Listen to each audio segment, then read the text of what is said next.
புதிய தலைமுறை நேயர்களுக்கு வணக்கம். ஒவ்வொரு ஆண்டும் தமிழ்நாட்டில் லட்சக்கணக்கான இளைஞர்கள் டிஎன்பிஎஸ்சி தேர்வுக்கு தயாராகிட்டு வர்றாங்க. ஒரு அட்டெம்ப்ட் கொடுக்கணும்னா கூட கிட்டத்தட்ட ஒரு வருஷம் அவங்க காத்திருந்து படிக்க வேண்டியிருக்கு. இதெல்லாம் தாண்டி அவங்க ஒரு அட்டெம்ப்ட் கொடுத்தா கடைசி நேரத்தில் 1 மார்க்கில் 2 மார்க்கில் 5 மார்க்கில் கட் ஆஃப் மிஸ் ஆனால் அதுக்கப்புறமும் ஒரு வருஷம் உட்கார்ந்து அவங்க படிக்க வேண்டியிருக்கு. வேறு எந்த வேலைக்கும் போகாமல் கிட்டத்தட்ட லட்சக்கணக்கான இளைஞர்கள் தமிழ்நாட்டில் இதுக்காகவே படிச்சுட்டு இருக்காங்க. இப்படிப்பட்ட தேர்வை டிஎன்பிஎஸ்சி எந்த அளவுக்கு கவனத்தோடு நடத்தணும், ஆனால் ஒவ்வொரு முறையும் அலட்சியத்தோடு நடத்துவதா தேர்வர்கள் கவலை தெரிவிக்கிறாங்க. நேற்று நடந்த டிஎன்பிஎஸ்சி குரூப் 2 2A முதன்மை தேர்வு தள்ளி வைக்கப்பட்டிருக்கு. இது நேற்று மட்டும் கிடையாதுங்க. கடந்த ஆண்டு டிஎன்பிஎஸ்சி குரூப் 4 தேர்வு நடந்துச்சு. அதுலேயும் மிகப்பெரிய ஒரு சர்ச்சை வந்துச்சு. எதிர்கட்சிகள்லாம் இந்த தேர்வை ரத்து பண்ணோம் அப்படின்னு சொல்லி ஒரு மிகப்பெரிய கோரிக்கையை வச்சாங்க. சமீபத்தில் தமிழ்நாடு சீருடை பணியாளர் தேர்வு வாரியத்தால் நடத்தப்பட்ட எஸ்ஐ தேர்வுலையும் சின்ன பிரச்சனை வந்துச்சு. அந்த தேர்வையும் ரத்து பண்ணோம் அப்படின்னு சொல்லி மிகப்பெரிய கோரிக்கையெல்லாம் வந்துச்சு. இப்படியே போனால் தமிழ்நாட்டு இளைஞர்களோட எதிர்காலத்தோட அரசு வேலை அப்படிங்கிற கனவு என்னவாகும் அப்படிங்கிற ஒரு மிகப்பெரிய கவலையை தேர்வர்கள்லாம் முன்வைக்கிறாங்க. என்னதான் நடக்குது, என்னதான் பிரச்சனை அப்படிங்கிறத பற்றி தான் இந்த வீடியோவில் டீட்டெயில்டாக பார்க்க போகிறோம். வாங்க வீடியோக்குள்ளே போகலாம்.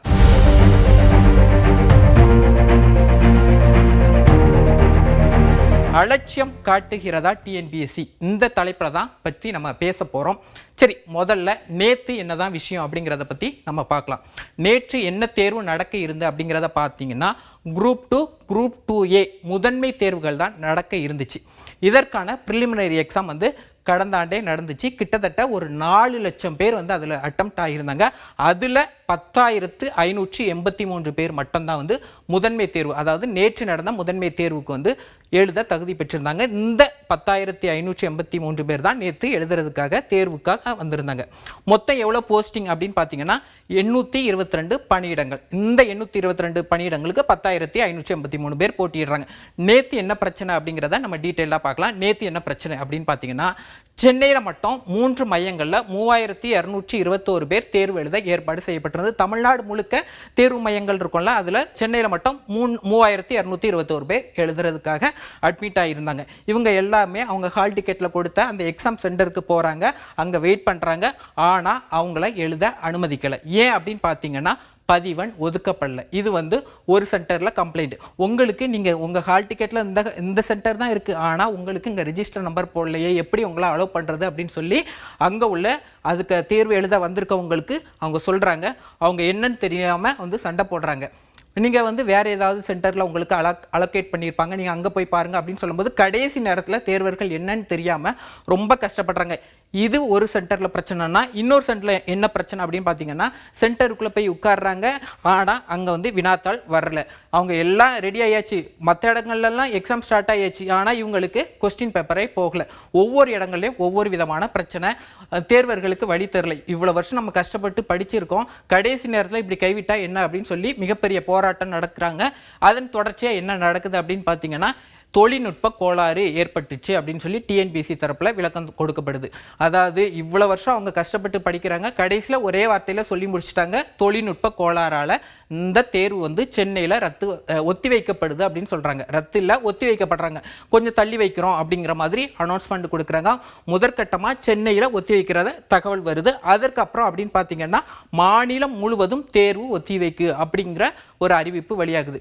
இதுக்கு எதிர்கட்சிகள்லாம் என்ன சொல்கிறாங்க அப்படின்னு பார்த்தீங்கன்னா எவ்வளோ கஷ்டப்பட்டு அவங்க வாழ்க்கையே இதுக்காக தான் அர்ப்பணித்து அதுக்காக உழைக்கிறாங்க, வருடக்கணக்கில் உழைக்கிறாங்க, இந்த மாதிரியே அலட்சியத்தோடு நடத்தணும் அப்படிங்கிறது தான் எதிர்கட்சிகளோட குற்றச்சாட்டு இருக்குது. தமிழ்நாட்டில் இது மாதிரியான ஒரு குரூப் 2 2A எக்ஸாம் தள்ளி வைக்கப்படுவது இதுவே முதல் முறை அப்படின்னு சொல்லி எதிர்கட்சி தலைவராக இருக்கிற எடப்பாடி பழனிசாமி கண்டனம் தெரிவிக்கிறாங்க அரசுக்கு. திமுக அரசோட நிர்வாக திறமையின்மை தான் இதுக்கு காரணம் அப்படின்னு சொல்லி தாவேகா தலைவர் விஜய் கண்டனம் தெரிவிக்கிறாங்க. தொடர்ச்சியாக இது மிகப்பெரிய அளவில் பேசு பொருளாகுது. அதன் தொடர்ச்சியாக நடவடிக்கை எடுக்கப்படுது. என்ன நடவடிக்கை அப்படின்னு பார்த்தீங்கன்னா தேர்வு கட்டுப்பாட்டு அலுவலர் மாற்றம் செய்யப்படுறாரு. யார் அப்படின்னு பார்த்தீங்கன்னா சண்முக சுந்தரம் அவங்க டிஎன்பிஎஸ்சிக்கான தேர்வு கட்டுப்பாட்டு அலுவலராக இருந்தார். அவருக்கு பதிலாக புதிய அலுவலராக வெங்கடப்பிரியா மாற்றம் செய்யப்படுறாங்க. ரொம்ப ஈஸியாக சொல்லிட்டாங்க. அதாவது தொழில்நுட்ப கோளாறு, அதனால் நாங்கள் தேர்வு கட்டுப்பாட்டு அலுவலரை மாற்றம் பண்ணிட்டோம் அப்படிங்கிற மாதிரி அவங்க சொல்லிட்டாங்க. ஆனால் இது நேற்று மட்டுமா பிரச்சனை அப்படின்னு பார்த்தீங்கன்னா கிடையாது. கடந்த ஆண்டு போன வருஷம் என்ன நடக்குதுன்னா குரூப் 4 தேர்வு நடக்குது. கிட்டத்தட்ட ஒரு 4000 to 5000 போஸ்டிங்காக அந்த பணி நடக்குது. ஜூலை மாதம் நடக்குது. இந்த எக்ஸாம் எழுதிட்டு வந்த தேர்வர்கள் எல்லாரும் சொன்ன விஷயம் என்ன அப்படின்னு பார்த்தீங்கன்னா, சிலபஸுக்கு அப்பாற்பட்டு வினாத்தல் இருந்துச்சு அப்படின்னு சொல்கிறாங்க. 10ஆம் வகுப்புக்கு தான் அதுக்கான குவாலிஃபிகேஷன் சிலபஸுக்கே கொடுத்துருக்காங்க. 1ஆவதுலேருந்து 10ஆவது வரையும் கேள்வி கேட்போம் அப்படிங்கிற மாதிரி தான் சிலபஸ் கொடுத்துருக்காங்க. ஆனால் பிஹெச்டி படித்தவங்க கூட அதை அட்டன் பண்ண முடியாது. அந்த அளவுக்கு தமிழ் வினாத்தால் கடுமையாக இருந்தது அப்படின்னு சொல்லி மிகப்பெரிய ஒரு தேர்வர்கள்லாம் வந்து சோஷியல் மீடியாவில் ஒவ்வொருத்தரும் வீடியோ போட்டாங்க. எதிர்க்கட்சிகளும் இது சம்பந்தமாக கண்டனம் தெரிவித்தாங்க. இது என்ன பிஹெச்டிக்கு நீங்கள் டெஸ்ட் வைக்கிறீங்களா, இல்லை வந்து 10ஆவது வகுப்பு படித்த குரூப் 4க்கு எக்ஸாம் வைக்கிறீங்களா அப்படின்னு எதிர்க்கட்சிகள் கண்டனம் வச்சாங்க. இது மட்டும் கிடையாது. அதில் முக்கியமான விஷயம் என்ன அப்படின்னு பார்த்தீங்கன்னா, அந்த குரூப் 4க்கான விடைத்தாள்கள் அடங்கிய பெட்டி வந்து சேலத்திலிருந்து சென்னைக்கு வரும்போது வந்து அதை வந்து உரிய வகையில் சீலிடப்படாமல் இருந்துச்சு அப்படின்னு சொல்லி ஒரு மிகப்பெரிய கண்டனம் வந்துச்சு. அதனால் அந்த குரூப் 4 தேர்வை ரத்து பண்ணணும் அப்படின்னு சொல்லி மிகப்பெரிய ஒரு கண்டன குரல்கள்லாம் எதிர்க்கட்சிகள் எல்லா எதிர்க்கட்சிகளும் வச்சாங்க. நாம் தமிழர் கட்சியோட தலைமை ஒருங்கிணைப்பாளராக இருக்க சீமானாகட்டும், அதிமுக பொதுச் செயலாளராக இருக்கிற எடப்பாடி பழனிசாமி ஆகட்டும், எல்லாரும் கண்டனம் வச்சிருந்தாங்க. இருந்தாலும் அந்த தேர்வு ரத்து செய்யப்படவில்லை. அது தொடர்ச்சியாக நடந்து முடிஞ்சிச்சு. அதற்கான ரிசல்ட்டும் கொடுத்தாங்க. இதுதான் மட்டும் பிரச்சனையா அப்படின்னு பார்த்தீங்கன்னா இல்லை, அது கிடையாது. டிஎன்பிஎஸ்சி தான் இப்படி இருக்கு அப்படின்னு பார்த்தீங்கன்னா, தமிழ்நாடு சீருடை பணியாளர் தேர்வு வாரியம், அதாவது வந்து எஸ்ஐ, அந்த போலீஸுக்கான செலக்ஷன் நடக்கிற தமிழ்நாடு சீருடை பணியாளர் வாரியத்திலேயும் மிகப்பெரிய பிரச்சனை என்ன அப்படின்னு பார்த்தீங்கன்னா, 2025 டிசம்பரில் எஸ்ஐ தேர்வு நடக்குது. அந்த எஸ்ஐ தேர்வு எத்தனை பேருக்கு நடக்குது அப்படின்னு பார்த்தீங்கன்னா, 1299 பணியிடங்களுக்கு தான் இந்த எஸ்ஐ தேர்வு நடக்குது. இதுலேயும் பிரச்சனை என்ன அப்படின்னு பார்த்தீங்கன்னா, உங்களுக்கு பாடத்திட்டத்தின்படி வந்து உங்களுக்கு 10 மார்க் வந்து தமிழ் சார்ந்த வினாக்கள் இடம்பெறும் அப்படின்னு சொல்லி சிலபஸில் கொடுக்குறாங்க. ஆனால் அந்த தமிழ் சார்ந்த வினாக்களுக்கு பதிலாக உளவியல் ரீதியாக ஏதோ கேள்வி கேட்குறாங்க. இது சம்பந்தமான வழக்கு வந்து உயர்நீதிமன்றத்துக்கு போகுது.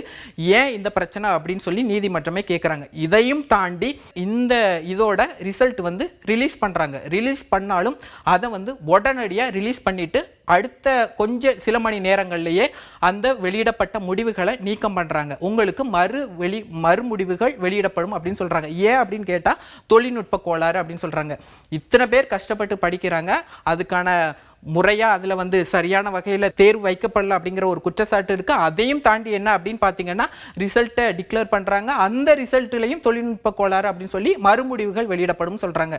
இது என்ன மாதிரியான அலட்சிய போக்கு அப்படிங்கிறது தான் தேர்வர்களோட மிகப்பெரிய கவலையாக இருக்குது. இதிலிருந்து ஒட்டுமொத்தமாக தேர்வர்களோட மனநிலை எந்த அளவுக்கு இருக்குது அப்படிங்கிற ஒரு மிகப்பெரிய கேள்விக்குறி இருக்குது. தேர்வர்கள் சொல்கிறது என்ன அப்படின்னு பார்த்தீங்கன்னா, ஒரு எக்ஸாம் ஹாலுக்கு நாங்கள் ஒரு 5 நிமிஷம் தாமதமாக வந்தால் நீங்கள் அலோவ் பண்ணுறீங்களா? பண்ண மாட்டேங்கிறீங்க தானே. ஆனால் இதுக்காக நாங்கள் பல ஆண்டுகள் உழைக்கிறோம். 1 வருஷம் 2 வருஷம் கிடையாது.